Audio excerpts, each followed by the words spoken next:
Bonjour à tous, aujourd'hui je vais vous faire une petite vidéo sur le muscle grand rond qui, contrairement à son nom et à sa situation, ne fait pas partie des muscles de la coiffe des rotateurs.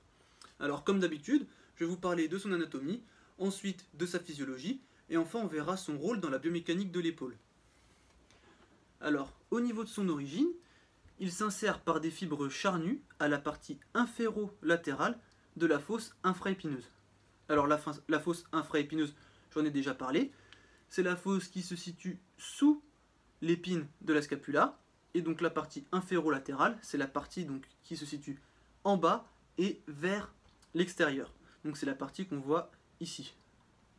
Il s'insère aussi sur la face profonde du fascia qu'il recouvre, et bon, je vous le dis quand même, mais c'est pas le plus important, il s'insère sur les septa fibreux du petit rond et du muscle infraépineux. En ce qui concerne son trajet, donc, il va se diriger vers le haut, vers le dehors et vers l'avant. C'est un muscle épais qui est aplati et qui est aussi allongé. Donc, je vais vous montrer un petit schéma pour que vous puissiez bien vous le représenter. Donc, c'est le muscle qui se situe ici, voilà, en rouge un petit peu plus foncé. Au niveau de sa terminaison, il se termine par un tendon aplati sur la lèvre médiale du sillon intertuberculaire. Donc la lèvre médiale du sillon intertuberculaire, c'est la partie qui est représentée en bleu ici. Voilà.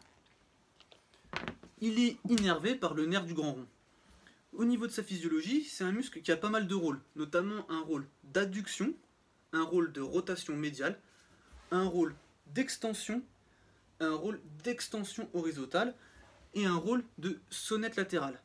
Alors la sonnette latérale, qu'est-ce que c'est? J'en ai pas encore parlé. Alors, on va considérer l'humérus fixe, c'est le mouvement en fait qui va amener l'angle inférieur de la scapula vers l'extérieur. Et dans l'autre sens, c'est ce qu'on appelle une sonnette médiale. Alors pour bien que vous puissiez vous représenter ça, je vais vous montrer un autre petit schéma. Donc,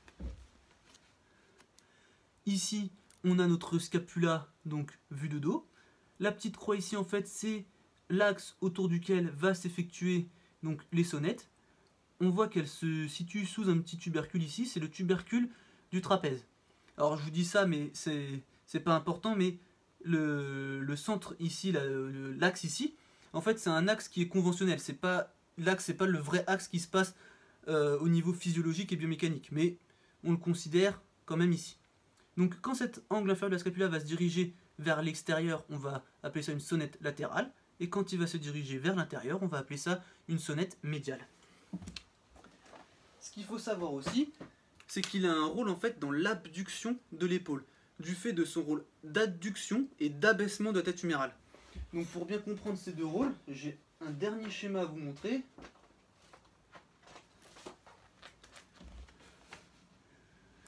Donc ici on a une vue de dos et ici une vue de profil, donc du muscle grand rond.